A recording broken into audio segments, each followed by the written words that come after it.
Yo man, Ratbees in the house. Écoute, je fais une vidéo réponse à JDD30 pour son Chuck Norris et ses amis, tout ça. Écoute, commençons par deux affaires. Là. C'est quoi l'affaire du bol de céréales? Tu manges des céréales en faisant du jeu de rôle? J'ai comme pas compris. C'est la métaphore du bol de céréales. C'est... François, t'es bon sur les métaphores alimentaires, hein?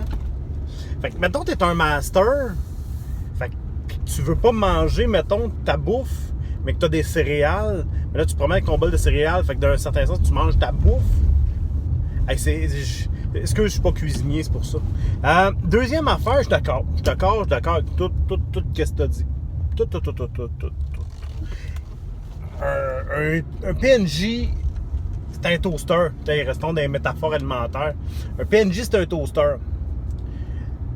Il est là, tu en as besoin, tu l'utilises, mais tu le traînes pas avec toi tout le temps. Ou si tu le traînes avec toi, c'est pour un but précis, parce que c'est encombrant. C'est encombrant, puis c'est parce que tu veux le redéposer à une autre place. Hein? Tu sais, un toaster, quand tu déménages, tu vas l'amener avec toi, tu vas l'amener ailleurs, tu vas le brancher ailleurs, mais tu veux pas quand même le trimballer partout avec toi, c'est chiant un toaster. Surtout si c'est un gros, mettons, les gros 4 tranches, là. Un gros 4 tranches qui est capable de tout faire. Fait que c'est ça, un gros 4 tranches, fais tout, tu pèses un piton, tout est capable de te faire déjeuner, one shot de même. C'est trop hot, ça. Tu veux pas ça. Tu veux pas ça. C'est pas cool, puis tu te fais juste plaisir à toi, puis tu te rends compte que tout le monde fait « c'est bien, ils sont gens... » Je vais te raconter deux affaires. Parce que là, je suis d'accord avec François. Écoute la vidéo de François, il a tout dit. Ben, c'est ça, il a tout dit. Je sais pas, j'ai rien d'autre à dire de plus que ça, il a tout dit. Moi, je vais te dire, honnêtement, là, j'ai deux expériences, je me souviens. Je t'ai déjà raconté mon histoire d'aubergiste 30e level. Je t'en raconte une autre. J'ai pas joué beaucoup avec ce gang-là, puis je me souviens même plus du nom. Écoute, le gars, on jouait à la première édition de Donjons et Dragons Advance, parce que le gars, il trippait pas sur la deuxième, puis bon, blablabla. Puis là, à un moment donné, écoute, à chaque fois qu'il y avait de quoi qui se passait, il y avait un ninja qui arrivait.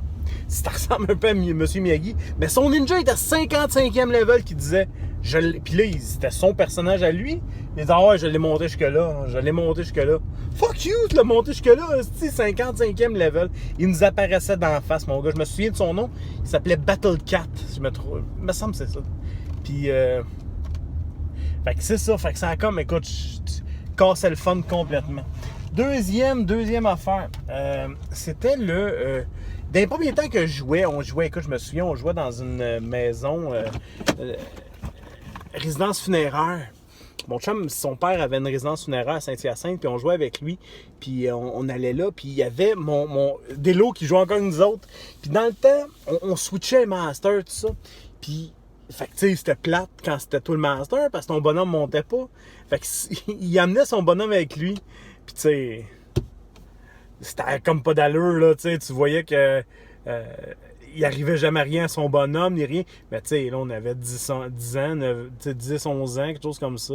Mais tu sais, j'aurais probablement fait la même affaire dans ce temps-là. Moi, des situations où j'ai mis des bonhommes surpuissants, c'est arrivé. J'ai pas d'exemple flagrant où il y a un gars qui a suivi ou quoi que ce soit. Moi, j'aime bien les bonhommes surpuissants qui sont là un peu de façon individuelle. Tu sais, il va juste cibler un des joueurs, puis il va le rencontrer la nuit, ou tu sais... j'avais un bonhomme qui s'appelait Planewalker. En fait, j'ai jamais fait ses stats à ce bonhomme-là. Je sais même pas ce qu'il était. Ouais, c'est ça. Je sais même pas, j'ai jamais fait ses stats à ce bonhomme-là. J'y avais mis une coupe d'affaires, je sais pas où ça en allait. J'ai dit, je vois c'est un mystique, un gars qui voyage dans les plans, tout ça. Puis j'ai jamais eu à faire ses stats. Je sais même pas s'il est si puissant que ça. Mais il laissait transparaître qu'il était puissant. Ça, je trouvais cette relation-là qui était cool. Puis on jasait une fois de temps en temps, moi puis le personnage. Puis il y avait un intérêt. Puis le pire, c'est que ce personnage, on n'a jamais été à la fin de ça. On n'a pas vu c'était quoi l'intérêt qu'il y avait là-dedans. Mais des exemples de personnages hyper puissants, tu sais, Elminster, moi je l'ai jamais fait. Il a jasé. Mais souvent, quand il sonnait chez Elminster, il n'était jamais là. Pourquoi? Parce que il protège la planète contre la galaxie. À un moment donné, je veux dire, ton agenda est quand même assez booké. même affaire quand je jouais. Mais j'aime introduire des personnages historiques, mais pas des personnages nécessairement hyper puissants. Tu sais, comme Dritz, je sais même pas si je l'ai fait apparaître une fois dans mes games. Je sais même pas. Je sais pas ce que j'aime faire. Bon, voilà. Écoute, on s'en reparle pour autre chose. Salut.